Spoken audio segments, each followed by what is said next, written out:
Selamat malam Sobat Hati yang Gembira, apa kabar? Hari ini kita akan bicara secara spesifik dengan judul talk show-nya adalah Yes, Young Executive or Entrepreneurs Sharings gitu. Dan malam hari ini kita akan ngobrol-ngobrol dengan satu orang pengusaha muda yang eksekutif yang mengambil satu langkah yang besar sekali gitu ya.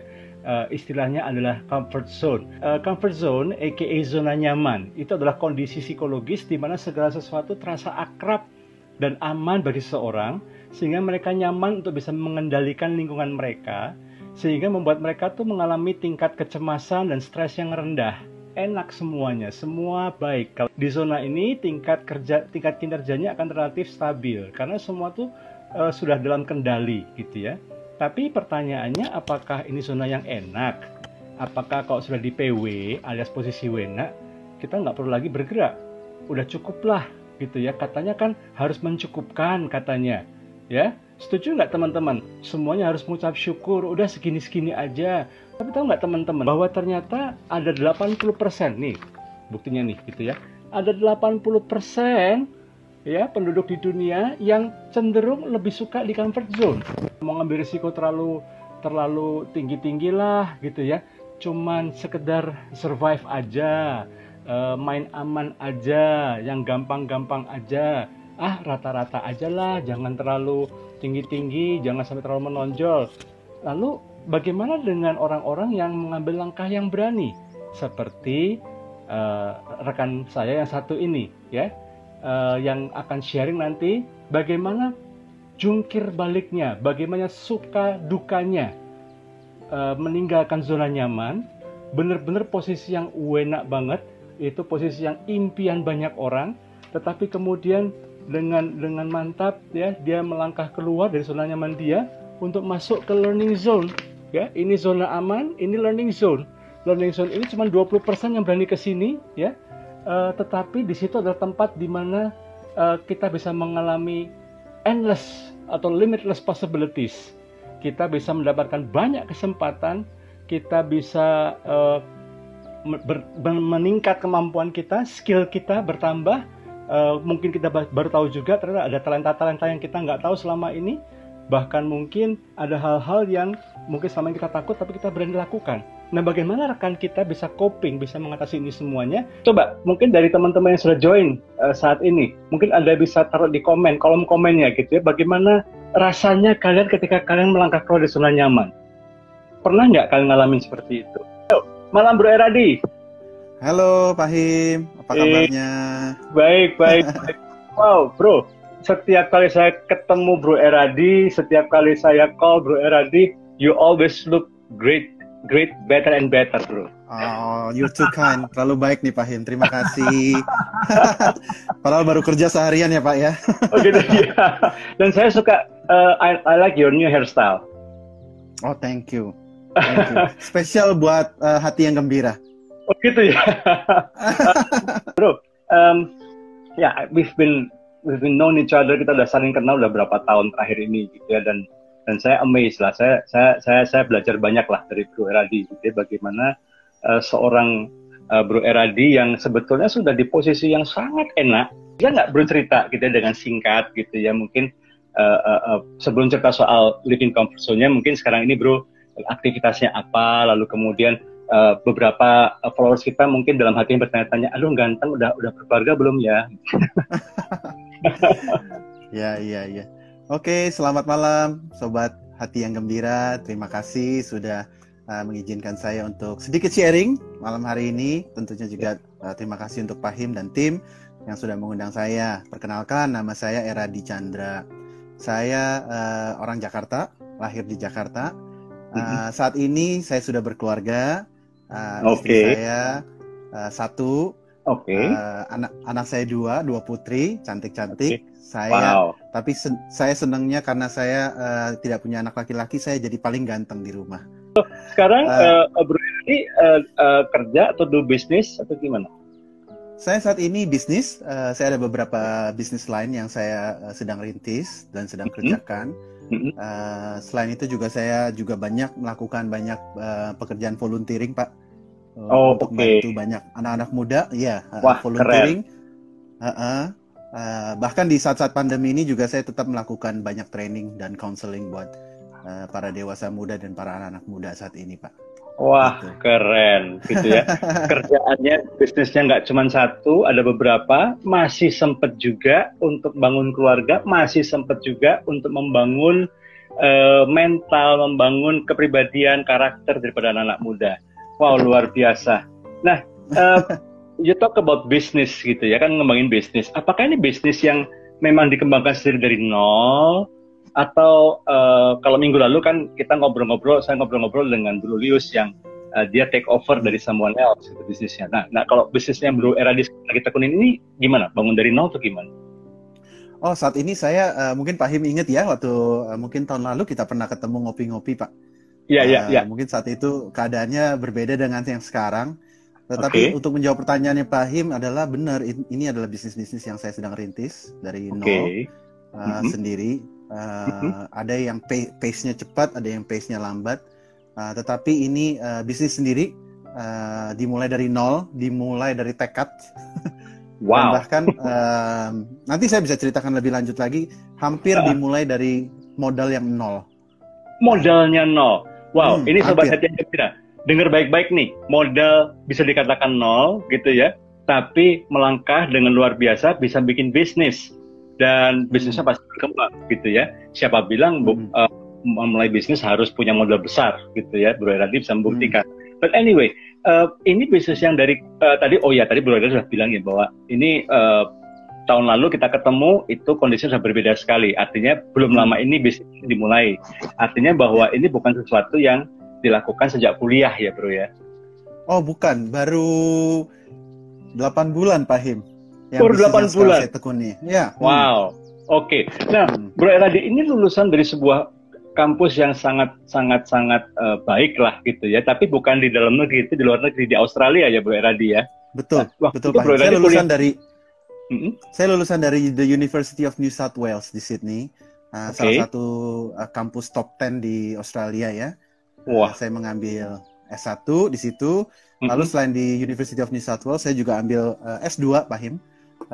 Di University of Technology of Sydney, di pusat kota Sydney. Kalau ada teman-teman yang sudah pernah pergi ke sana, pasti tahu ada gedung besar namanya UTS, University of Technology Sydney. Disitulah saya mengambil master saya.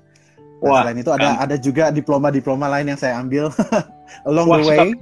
Ya. Iya Pak, saya suka belajar orangnya. Jadi kalau dulu kalau gitu tanya hobinya apa? Belajar gitu ya. Iya Pak. Tetapi ya syukur buat Tuhan bisa dilalui semua dengan baik. Iya. For sure lah. Maksudnya University of New South Wales itu salah satu dari kampus top 10 di Australia gitu ya. Nyebut nama itu aja bagi mereka-mereka yang suka browsing atau mungkin bahkan pernah untuk berpikiran kuliah di luar negeri pasti udah tahu lah nama itu gitu ya, apalagi University of Technology gitu ya, itu juga kampus kenamaan. Nah setelah itu langsung waktu kuliah sambil kerja atau setelah kuliah dulu baru kerja Bro waktu itu Bro? Waktu S1 saya mengambil jurusan yang bernama Bachelor atau Sarjana of Construction Management Pak Him. Jadi Construction Management pada saat itu di Indonesia mungkin belum terlalu menyolok ya. Tetapi construction management bukan teknik sipil. Jadi kalau teknik sipil banyak orang bilang kamu sipil ya. Mau dijelaskan juga ya udah saya bilang iya aja deh. Karena kadang-kadang rada sulit membedakan gitu ya. Construction management lebih ke arah manajemen konstruksi, Pak Him. Mungkin saat ini di Indonesia udah cukup lumayan familiar with that term.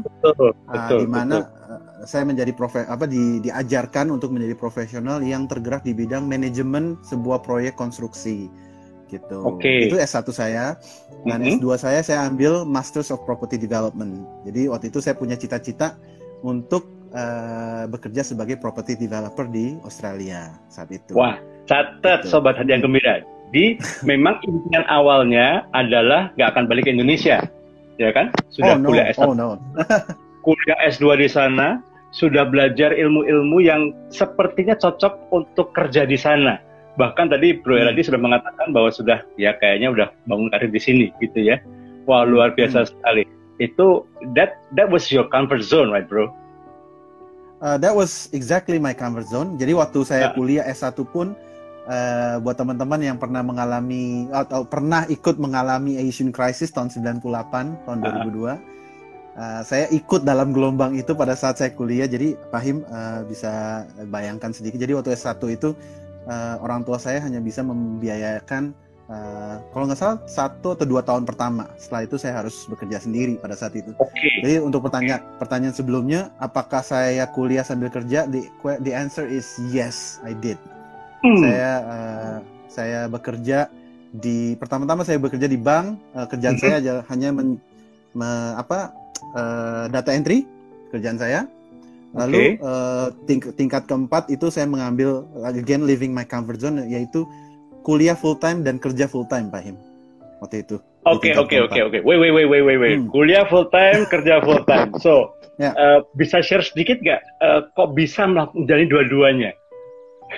Jadi kalau zaman dulu anak-anak Indonesia atau student-student tuh kebanyakan kalau mereka liburan Christmas atau liburan bulan Juli itu banyak yang pulang ke Indonesia untuk berholiday ya.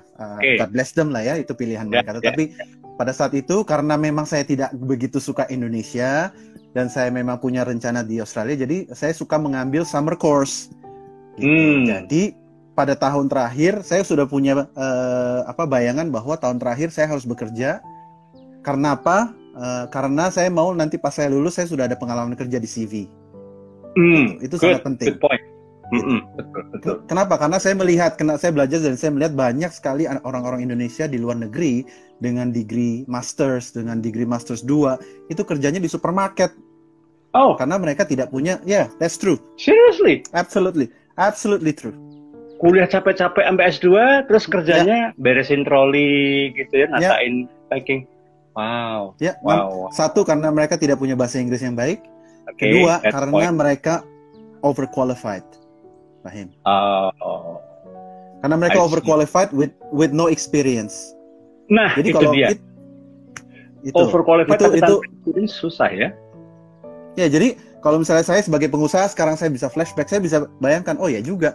Nah, kalau ada orang datang ke kita dengan degree masters, kita mau gaji berapa, Fahim? Satu, iya, benar itu. Juga. Kedua, kalau ada orang yang melamar kerja, orang-orang bule yang fasih bahasa Inggris, yang bisa berkomunikasi dengan baik, ya lebih baik saya pilih yang bisa berkomunikasi dengan baik, bukan karena rasis loh, tetapi ya karena the job requires you to speak good English.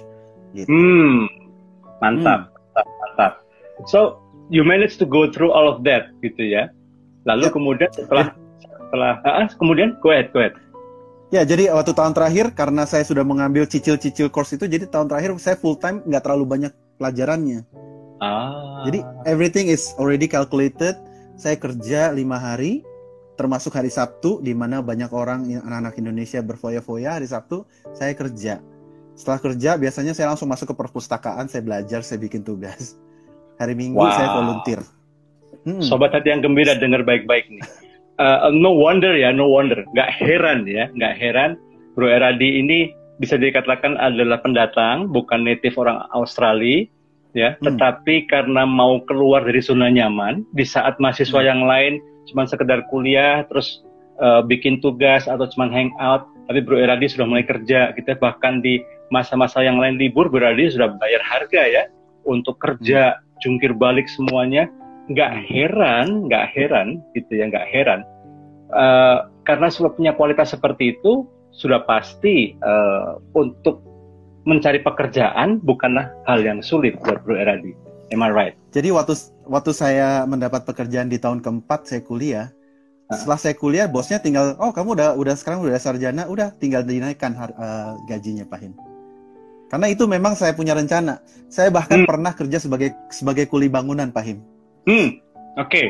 Interesting. Ya, jadi saya bekerja bersama orang-orang Greek, orang-orang Yunani ya, yang biasa kalau di Australia itu banyak orang Lebanon, orang Greek.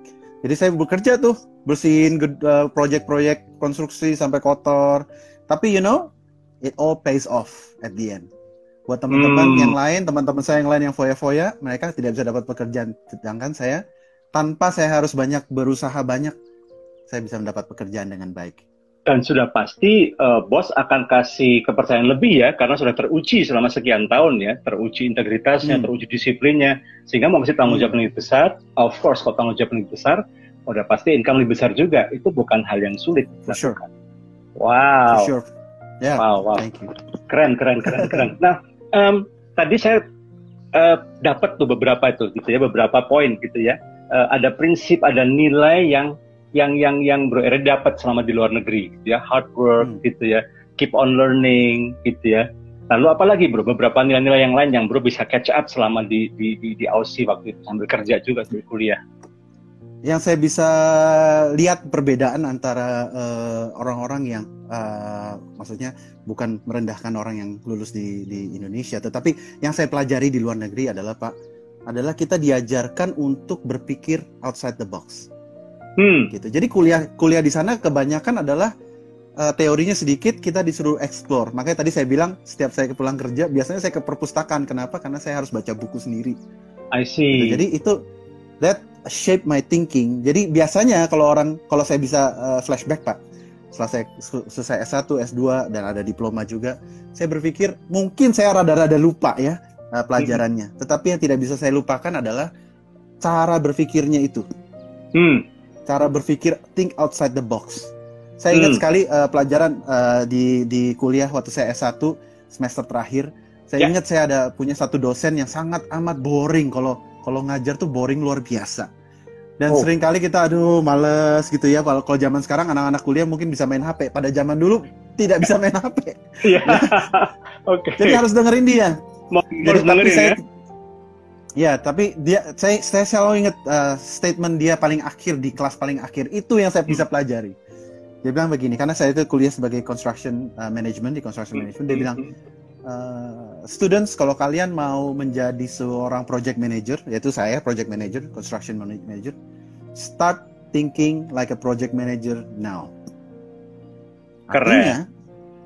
Artinya sebagaimana project manager behave, berperilaku, berpikiran, bekerja keras, kita harus mulai dari situ. Nah itu saya pegang benar-benar, gitu ya. Jadi bisa juga, wow, keren, powerful. Jadi saya suka katakan kepada teman-teman dewasa muda dan juga anak-anak muda, saya bilang kepada mereka, kalau kalian punya mimpi untuk menjadi suami yang baik, kita mungkin bisa bermimpi menjadi suami yang baik. You can be a good husband now, bukan nanti, now. Start thinking you're a good husband now. Start behaving you're a good husband now. Start working like you're a good husband now. Jadi jangan sampai nanti kita sudah menikah, lalu istri kita babak belur dulu, baru kita, gue harus jadi good husband. No, good husband justru atau good wives, teman-teman yang belum menikah, it starts now. It starts now. Ini termasuk sobat hati yang gembira, yang jomblo dan jomblowan jomblowati gitu ya, mungkin sudah mulai ada yang deket-deket. Jadi pastikan dari sekarang bahwa apa yang dilakukan oleh orang yang Anda sukai, orang yang mungkin sedang mendekat kepada Anda gitu ya, itu dari mana Anda tahu bahwa mereka akan menjadi pasangan yang baik suatu ketika? Ya, karena dari sekarang mereka sudah menunjukkan kualitas-kualitas itu, udah kelihatan. For sure. Jadi kalau sekarang udah kelihatan seperti itu, udah pasti sampai kapanpun mereka akan pertahankan terus kualitas itu. Tapi kalau sekarang masih berantakan dan kemudian mengatakan, aku pasti berubah kok, kalau aku nikah, aku pasti berubah kok, belum tentu. By the way, kita nggak akan masuk ke relasi. Yuk kembali lagi ke laptop. Tapi relasi selalu seru. Silakan. Nanti lain kali ya kita ngobrol soal relasi ya bro ya. Oke. Boleh. Itu udah bagus ya. I mean, career wise udah okay. Your way of thinking, your principle gitu ya. Ini ada juga teman yang mengatakan begini, start thinking about passion ya Pak. Benar ya Bro Eradi ya? Start thinking about passion, tetapi passion itu kadang-kadang nggak selalu jatuh dari langit tiba-tiba kita tahu passion kita Pak. Jadi untuk teman-teman yang tadi tanya, start thinking about passion ya. Saya juga mikir, saya juga nggak tahu harus langsung jadi apa. Kadang-kadang kita nggak tahu gitu. Kadang-kadang yang dibukakan di depan kita itu step by step, but what you need to do is move forward, never stay there. Take one step at a time, gitu ya. Ya. Pelan-pelan. Nanti akan pintu dibuka, pelan-pelan. Yes. Pintu dibuka, dan kalian akan ada di situ. Nah, tadi udah jadi buat kabar 14 baik gitu ya. Semoga terjawab ya tentang passion ini. Nah bro, balik lagi ke laptop. Sudah enak nih ya, udah S1, S2 dan sudah dapat ilmu semuanya, udah dapat kerjaan yang enak semuanya. So why on earth you coming back to Indonesia? Apalagi sorry nih ya, saya quote ya, waktu itu Bruce sempat punya pikiran, ini mohon maaf ini, Bruce sempat pikir kayaknya nggak mau balik lagi ke Indonesia deh, gitu. Kayaknya aku bakal gede di sini, nikah di sini, punya anak di sini, benar-benar udah bye bye Indonesia. But why on earth are you here? Itu pertanyaan 99% dari teman-teman saya yang di Australia, Fahim, waktu saya memutuskan untuk pulang ke Indonesia. Kenapa? Karena satu, pada saat itu karir saya sangat gemilang, ya. Buat teman, saya terakhir itu memegang proyek senilai 700 miliar rupiah pada saat itu. Saat itu 700 miliar rupiah. Buat teman-teman itu buat beli bakso banyak banget, ya. Kayaknya zaman itu bakso cuma berapa soalnya waktu itu. Anyway, okay. Sorry bro, go ahead. Jadi saya waktu itu bekerja sebagai project manager, consultant project manager di bidang construction. Jadi saya punya pengalaman kerja belasan tahun sebagai project manager, yang biasanya itu diemban oleh seorang bule, karena seorang project manager harus mempunyai bahasa Inggris yang fasih. Tetapi saya cukup beruntung, atau saya cukup diberikan saya bersyukurlah saya diberikan kesempatan untuk bekerja sebagai project manager seperti itu. Nah, selain itu juga istri saya juga kerja di pabrik makanan, Pak Him. Dia adalah seorang food technologist. Ya, sudah menikah di sana waktu itu berarti ya? Waktu itu sudah menikah. Dan kami berdua mempunyai karir yang cukup baik. Kami mempunyai rumah di sana. Kami punya rumah 4 kamar. Rumah di sana. Wah, 4 kamar. Oke. 4 kamar di tengah kota Sydney. Di tengah kota, oke. Dan ya sudah semua sangat baik. Kalau waktu itu Pak Himawan tanya saya apakah saya orang Indonesia atau saya orang Australia, 100% saya akan jawab saya orang Australia. Australian made, ya. Yeah? I'm Australian made. I speak Australian. I eat Australian. I love Australia. Dulu. Oke. Jadi memang pertanyaan itu sangat sering dilontarkan kepada saya, terutama juga karena saya masih punya permanent resident. Sampai sekarang? Jadi kalau orang ini sampai sekarang. Sampai sekarang, sampai tahun depan. Sampai tahun depan. Saya masih punya godaan sampai tahun depan. Jadi memang teman-teman yang pernah mendengar saya mau pulang pasti bertanya, why? Itu pertanyaan pertama. Gitu. Nah, tetapi boleh izinkan saya sharing sedikit ya, kenapa saya pulang ke Indonesia, leaving my comfort zone, benar-benar comfort zone, karena memang saya sudah earning a lot of money there. Mungkin sebagai supaya bisa kepikir, sebelum umur 30 saya sudah mencapai 9 digit gajinya. Oke. Ya, terus saya berpikir waktu itu tidak ada rencana, bahkan waktu sebelum saya menikah sama istri saya udah bilang sama dia, kita akan di Australia, saya tidak akan mau pulang gitu. Oke. Nah, tapi sesuatu yang terjadi di dalam hidup saya yang membuat saya harus keluar dari comfort zone. Dan itu bukan karena saya dideportasi ya, jadi bukan kayak orang-orang Indonesia di luar negeri, bukan karena saya nggak punya pekerjaan, bukan karena saya nggak punya uang, saya punya semuanya pada saat itu. Tetapi ada beberapa alasan yang membuat saya pulang. Nah, mungkin saya bisa mulai dari alasan yang non spiritual kalau boleh, Pak Him. Jadi saya waktu itu mempunyai pikiran, satu adalah saya di Australia sejak umur 13 tahun. Pada saat umur 13 tahun, papa mama saya kirim ke Australia, lalu saya berpikir, saya sudah menikah, saya sudah punya semuanya enak. Lalu saya berpikir, saya cuma ketemu orang tua saya kadang-kadang cuma setahun sekali, kadang-kadang 2 tahun sekali. Dan kita tahu bahwa orang tua kita tidak getting any younger, they're getting older gitu. Dan saya berpikir nomor satu adalah saya mau spend time sama keluarga saya. Itu alasan yang non rohani, mungkin juga menjadi alasan rohani ya. Saya berpikir mumpung ada waktu, saya mau spend time sama mereka. Satu itu. That's very sweet. Kedua, Betul. mungkin ini lebih ke arah spiritual, menurut saya, menurut iman saya, Pak Himawan, adalah waktu itu suatu sore saya pulang kerja capek, saya bersih-bersih, tiba-tiba saya seperti mendapat pencerahan di dalam pikiran saya. Ini percaya apa tidak percaya, tetapi silakan pemirsa ambil positifnya saja. Saya seperti mendapat pencerahan seperti gini. Kamu tahu Nabi Musa? Saya berpikir, Nabi Musa? Ya, saya tahu Nabi Musa. Terus suara itu ngomong lagi sama saya. Iya, Nabi Musa itu kamu akan menjadi seperti Nabi Musa. Bukan maksudnya menjadi besar seperti Nabi Musa, enggak. Cuman maksudnya kamu akan follow the same footstep gitu, seperti Nabi Musa. Ya.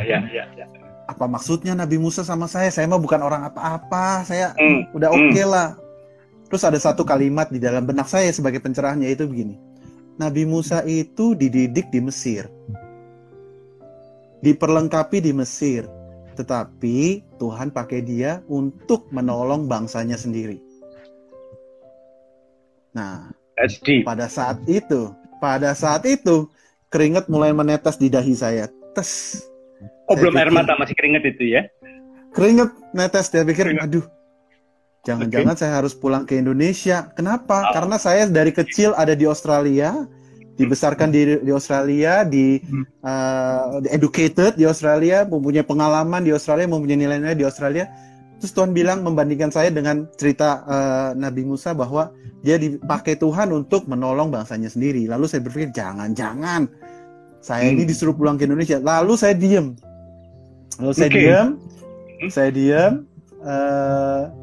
Dan saya flashback sedikit, ada 6 bulan sebelum itu terjadi, atau 1 tahun sebelum itu terjadi. Tadi ada yang komen di situ. Apa yang terjadi adalah waktu itu saya sedang ibadah di suatu tempat ibadah, di mana saya dengan teman-teman pergi beribadah. Waktu itu, ini ingat ya, saya ini adalah orang yang nggak mau pulang ke Indonesia. Orang semua bilang mau pulang ke Indonesia, saya selalu tahan-tahan di Australia aja gitu ya. Lalu pada saat saya ibadah, tiba-tiba saya mendapat pencerahan. Jadi setahun sebelum yang tentang Nabi Musa itu. Pencerahan di dalam hati saya seperti ada orang menggedor-gedor pintu hati saya. Ini boleh percaya apa tidak percaya, tetapi ini yang terjadi. Ya. Menggedor-gedor dan menteriakkan satu kata waktu itu. Selama 30 menit di dalam hati saya. Kata itu cuma satu. Indonesia, Indonesia, Indonesia, Indonesia. Wow. Saya berpikir, saya tidak cerita ke siapa-siapa. Saya pikir, aduh, jangan suruh pulang Indonesia. Tapi saya quickly saya brush it aside gitu ya, karena saya pikir, itu mah mungkin gak saya mungkin aja nih yang lagi, nggak mungkin lah. Sampai kejadian setahun kemudian yang saya lagi habis mandi, lalu tentang Nabi Musa. Nabi Musa itu edukasi, diperlengkapi di Mesir, tapi dipakai Tuhan untuk menyelamatkan bangsanya. Saya langsung keluar tetes ini, keringat. Saya berpikir, saya bergumul, saya berdoa. Lalu saya memberanikan diri bertanya kepada istri saya. Nah, ini yang paling menarik. Ini mantap nih buat sobat Hati yang Gembira. Ingat, apalagi kalau kalian merasa dapat pencerahan, mau ngambil keputusan, sebelum ngambil keputusan tetap tanya pasangan dulu bagi yang sudah menikah. Bagus nih, bro. Good point. Nah, terus ingat lagi, tadi saya bilang sebelum saya menikah, saya udah bilang sama istri saya, kita akan ada di Australia. Saya nggak mau pulang. Saya mau ada di sini. This is my home.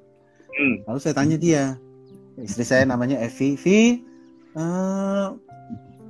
Ini saya iseng-iseng aja, Pak. Saya berharap bahwa dia mengatakan tidak. Saya bilang, gimana kalau kita pulang ke Indonesia for good? Ingat, posisi saya pada saat itu saya baru beli rumah, saya baru beli furniture, baru beli TV, semuanya baru. Jadi ini furniture, TV, perabotan semua baru untuk newly wed couple. Jadi sangat berarti gitu ya buat saya. Saya bilang, Vi, gimana kalau kita pulang ke Indonesia? Tahu jawabannya Pak Him waktu itu? Dia bilang, iya, Tuhan juga sudah ngomong sama saya. Saya dapat impresi juga suruh pulang ke Indonesia. Lah, pada saat itu bukan keringat lagi, Pak. Banyak keringat keluar. Saya pikir mati ini beneran pulang. Gitu ya. Dan singkat cerita, akhirnya kita memutuskan untuk pulang ke Indonesia. Pulang ke Indonesia, apakah susah? Sangat susah, karena perabotan yang saya baru beli 6 bulan yang lalu, saya harus jual semua dengan setengah harga. Semuanya saya jual. Wow. No looking back. paying ya, very expensive ya. Nah, Very expensive. itu memang sobat hati yang gembira. Kadang-kadang kita kalau mau meninggalkan zona nyaman, kita memang harus mau bayar harga. Nggak enak. Apalagi harga yang kita bayar tuh menyakitkan gitu kan. Kalau enak sih nggak bayar harga namanya, itu mah buang uang receh gitu. Tapi harga itu namanya memang kita sampai mengeluarkan satu effort, satu tenaga, waktu, bahkan mungkin ada sesuatu yang tidak enak yang harus kita alamin gitu ya. Tapi itu turns out sesuatu yang memang harus kita lakukan. Nah, menarik ini. Waktu balik dari Aussie gitu ya. Saya bayangkan gitu ya, sudah sekian tahun di sana, nikah di sana, dididik di sana, berteman di sana, sudah punya pola pikir orang sana, tiba-tiba harus kembali ke Indonesia. Bisa bayangkan transisinya nggak smooth. Bener nggak, bro? Oh, tidak. Saya berpikir tadinya, wah, ini kayaknya memang rencana Tuhan buat hidup saya, pasti semuanya smooth. Ternyata tidak. Tidaknya gimana? Nah, pertama-tama saya baru mengerti artinya the power of emak-emak, Pahim. Oke, menarik. Saya baru tahu artinya the power of emak-emak. Hanya ada di Indonesia. Jadi kalau saya di Australia menyetir dengan sangat rapi, dengan teratur, ya, dengan mengikuti semua peraturan yang ada. Di Indonesia waktu saya pulang, ingat saya di Australia tuh nggak lama, 18 tahun, Pahim. Jadi memang saya sudah begitu ngelotok gitu ya. Baru tahu saya yang namanya the power of emak-emak. Kalau saya menyetir tiba-tiba ada motor nyalip, emak-emak sennya ke kiri, beloknya ke kanan. Gitu kan, lalu saya klakson, dia yang melotot. Nah, itu the power of emak-emak, Pak Im. Itu memang emak-emak itu punya iman yang sangat kuat, bro. Luar biasa. Hanya dia dan Tuhan yang tahu dia mau belok kemana. Memang. Luar biasa. Sen kiri, belok kanan, nggak pakai helm, dia yang melotot. Hebat, saya bilang. Hebat. Welcome to Indonesia. Welcome to Indonesia. Selain itu, saya harus melalui semua birokrasi, atur KTP, dan segala macam yang sangat amat cukup ini ya, waktu itu.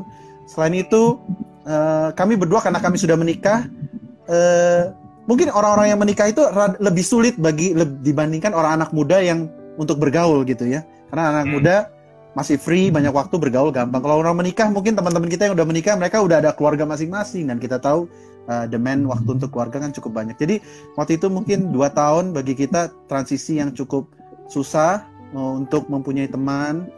Pernah suatu saat kita sampai merasa tidak punya teman, saya sama istri saya main kartu ya di apartemen. Tetapi itu part of the process. Kalau Pahim tanya apakah pernah berpikir untuk kembali lagi ke Indonesia, ke Australia? Ya. Berulang-ulang kali. Oke. What makes you keep staying? Salah satunya aja. Hati nurani selalu berkata Indonesia. Wow. Gitu. Itu udah wassalam kalau udah begitu tuh. Kalau gitu udah. Ingat saya masih punya pilihan karena saya masih punya permanent resident, Pak Him. Iya. But every kepikir pengen nyerah, itu ada little tiny voice yang dengan lembut mungkin gitu ya ngomong gitu ya, Indonesia. Kan lagi dalam semua hal, dalam pekerjaan, di dalam bisnis saya ditipu orang, bisnis fail juga pernah, ya kadang-kadang bikin saya sampai putus asa, depresi, sampai kadang-kadang sulit bangun pagi karena males bangun pagi karena saya tahu kalau saya pegang handphone banyak yang nagih, ya hal-hal seperti ini yang sudah saya lewati. Tetapi saya bersyukur karena saya sepakat dengan istri saya untuk stay di Indonesia. Walaupun ada godaan, aduh pulang ke Australia lebih nyaman, ini, tetapi ada hal-hal yang tidak bisa dipungkiri bahwa Indonesia ada di hati kami, gitu. Right on. Tadi saya sebenarnya mau nanya gitu ya, ketika balik, kemudian ketika menjalankan bisnis yang pertama, bukan bisnis sekarang ya. Saya pengen tanya, sebetulnya ada kesepakatan nggak suami istri? Tapi tadi Bro udah jawab ya, bahwa ada agreement gitu ya, all the way, in everything, on almost everything gitu ya. Wow, ini penting banget peran-perannya ini. Nah, you talk about sempat memulai satu bisnis, tapi kemudian nggak jadi gitu ya, maksudnya ditinggalkan gitu ya. apa yang mendorong untuk beralih ke bisnis baru yang sekarang ini? Bisa jadi cerita sedikit nggak perjuangan awalnya, kesulitan yang dihadapi ketika merintis bisnis yang baru ini? Ya, memang pada saat waktu bisnis saya fail itu memang cukup membuat saya cukup terpukul. Ya, karena bagi saya baru kali ini saya feel like a failure gitu ya, karena saya tadi kalau saya ceritakan dari awal karir saya semuanya baik-baik saja, everything was good, but when something fail gitu bagi saya ya sebagai laki-laki ya mungkin ya merasa terpukul. Jadi ada waktu setahun gitu lebih saya merasa very nggak ada passion, nggak ada tenaga, sampai suatu saat istri saya kirimkan saya WA, yaitu WA tentang ada seminar tentang berjualan online. Oke. Menarik. Nah, seminar berjualan online harganya cuma 100.000.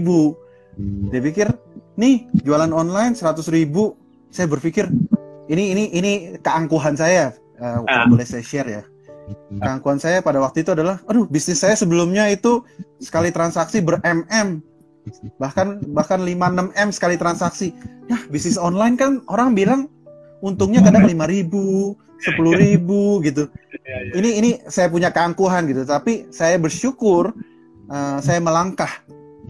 Ya, saya bilang, oh 100.000, ya udahlah, why not? Saya coba. Akhirnya saya ditemani oleh kakak saya ke seminar itu, dan saya mendapat suatu pencerahan lagi. Pencerahannya apa? Tadi kalau saya berpikir, waduh nih bisnis yang awal itu sekali transaksi besar, nih bisnis yang kecil ini transaksinya kecil. Lalu saya diingatkan kembali bahwa saya suka mengajarkan anak-anak muda bahwa selalu melakukan yang terbaik dalam hal-hal yang kecil. Karena kenapa? Karena saya percaya pada saat kita melakukan hal-hal kecil dengan baik, Tuhan atau orang lain akan mempercayakan kita hal-hal yang lebih besar kepada diri kita. Jadi saya selalu mengajarkan anak-anak muda itu, ayo you do little things well, and then the big things will come. Gitu. Kalau dalam hal-hal kecil aja kita tidak bisa dipercaya, kita malas-malesan, kita ogah-ogahan, kita seadanya, orang nggak akan percayakan kita proyek yang besar. Mantap. Intinya seperti itu. Lalu saya berpikir, saya ngajarin orang tentang setia dalam hal perkara-perkara kecil. Kenapa nggak saya coba perkara-perkara kecil yang 5.000, 10.000 perak, saya bilang. Lalu itu makanya itu pentingnya bagaimana kita men-challenge diri kita. Again, leaving my comfort zone dengan keangkuhan nih sekali transaksi miliaran, ini sekali transaksi 5.000 rupiah gitu ya. Saya pikir saya ikut seminar itu dan itu one of the best decisions I have made, to be honest. Wow. Sampai ya memang bukan seminar itu yang membuat saya besar, tetapi cukup membuat saya memberikan saya aha moment. Aha moment. We need that aha moment. Kalau kita stay in our comfort zone, we will never get our aha moment. Betul, setuju. Kalau kita tetap ada di dalam comfort zone kita tidak akan pernah bisa melihat sisi lain dalam kehidupan ini. Karena kita udah terlalu nyaman di dalam kita punya comfort zone. Betul. Gitu. Jadi waktu saya keluar dari comfort zone saya, yaitu ikut seminar yang 100.000 rupiah, yang dihadiri orang-orang yang tukang jual sepatu, tukang jual pakaian dalam dan segala macamnya, itu memberikan saya aha moment. Yes, ternyata perkara-perkara kecil itu kalau kita tekuni, itu bisa menjadi sesuatu yang besar. Value, wow. Never underestimate small things. Ya. Anggap remeh perkara-perkara kecil. Cuman 5.000 untungnya, cuman ya ini mah untung buat beli es kopi abang-abang itu doang tuh gitu ya. Tapi kita nggak pernah tahu bahwa hal kecil yang kita kerjakan dengan penuh kesetiaan, dengan penuh tanggung jawab, itu sudah melatih kita untuk mempersiapkan kita menerima tanggung jawab lebih besar lagi. Seperti Bro Era ini. So ya, saya nggak akan tanya berapa omsetnya Bro sekarang ini, nggak boleh, itu rahasia dapur. Rahasia dapur. But melalui berbagai pergumulan ini Bro Eradi ya, I mean I've seen a lot of struggles that you've been through gitu ya. Sebelum kita menjawab satu pertanyaan dari teman gitu ya, khususnya saat meninggalkan comfort zone, what are lessons that you learn? Apa nilai-nilai atau pelajaran-pelajaran penting yang Bro dapatkan selama masa struggle? Nomor satu, teman-teman, sobat pemirsa, nomor satu kalau saya bisa bagikan adalah trust the process. Trust the process. Trust the process. Kadang-kadang kita melalui proses itu nggak mengenakan diri kita. Mungkin orang menganggap rendah kita. Mungkin kita tidak dianggap. Saya pernah tidak dianggap. Saya pulang dari Australia, saya pikir dengan gelar yang banyak, mestinya saya dianggap. Tetapi ternyata kenyataannya sebaliknya gitu ya. But you know, a winner will always trust the process.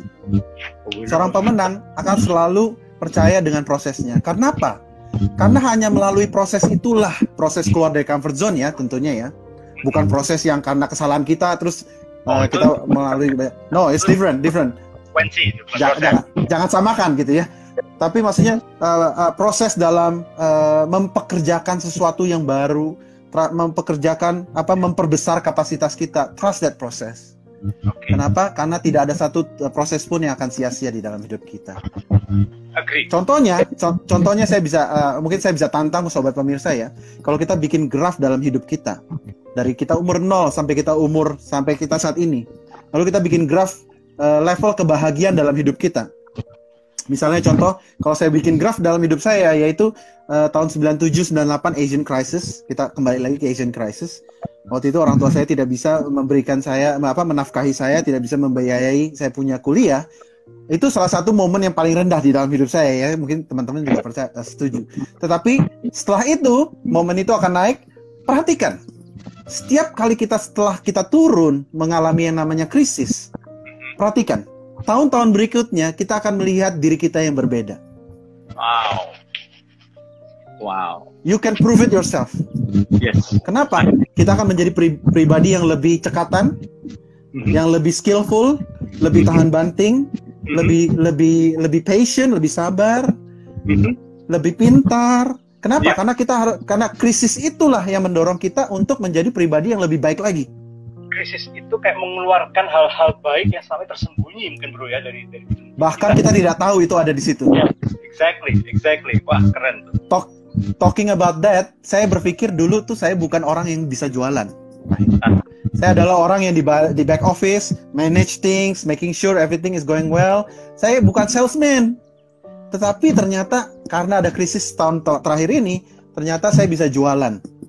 Wow. Saya baru tahu kalau saya itu bisa jualan. Jualannya jualan apa? Saya bisa jualan ayam geprek, saya bisa jualan beras, saya bisa jualan barang-barang online, dan banyak hal-hal yang bisa saya jual. Ternyata ada skillnya yang saya punya, tetapi tidak pernah kita gali kecuali harus melewati namanya krisis. Wow. So trust the process, enjoy setiap prosesnya. Dan krisis itu jangan kita jauhin, jangan kita benci. Tapi justru krisis itu jadiin teman. Karena melalui krisis ini kita diproses menjadi pribadi lebih baik lagi, bahkan mungkin mengeluarkan hal baik yang selama ini kita nggak tahu ada di dalam diri kita, gitu ya. Exactly, absolutely. Mutiara itu baru bisa keluar kelihatan setelah lumpurnya dibersihin dulu, gitu ya, digosokin, baru kemudian ternyata di balik lumpur yang belepotan ini tersembunyi mutiara yang sangat bernilai luar biasa. Wah, keren. Bro Eradi, I'd love to talk to you until 12. Sama Pak, masih di-enjoy. Gitu ya, aduh, udah apalagi kalau udah temenin kopi, dari temenin cemilan gitu ya, aduh, udah keren banget. Tapi mungkin kalau boleh ada satu, satu nih, ada pertanyaan perlu jawab kayaknya. Bagaimana cara punya kerangka berpikir yang out of the box? Mungkin dengan cepat saja Bro Eradi, dari teman kita yang tanya. Punya number one, kerangka berpikir, yes. Number one, kita harus punya sifat yang kepingin tahu. Sifat kepingin tahu, keren. Always, bukan kepoin masalah keluarga orang, bukan. Tetapi punya, saya bukan orang yang pintar, tetapi saya punya rasa ingin tahu yang besar. Jadi, gimana sih cara jualan online? Saya pelajari, saya nonton, itu harus punya itu. Because many people are educated, tapi mereka tidak punya rasa ingin tahu. Jadi educationnya cuman ya itu, limitnya dia di situ. Ya. Tetapi sebenarnya we can learn more kalau kita kepingin tahu. Nah, how to think outside the box. Nomor satu, punya rasa kepingin tahu yang banyak. Kedua, learn from people. Cara orang handle gimana. Ya. Karena kadang-kadang orang-orang yang lebih pengalaman dari kita, orang-orang yang lebih senior dari kita, orang-orang yang mungkin bahkan mentor kita harus lebih muda dari kita. Kayak saya saat ini, saya mempunyai teman yang lebih muda dari saya dan dia adalah yang mengajarkan saya gitu ya. It's okay. Tetapi kadang-kadang ada cara orang berpikir itu berbeda dengan kita dan kita harus bisa petik. Kita harus bisa petik cara dia berpikir. Yes. Nah, kita tidak akan pernah bisa think outside the box kalau we will never get out of the box. Oh, that's good. Oh, kasih highlight, kasih low, kasih lampu, gitu ya. Kita nggak akan pernah bisa berpikir out of the box kalau kita masih ada di dalam box, gitu ya. Kita sudah dari situ.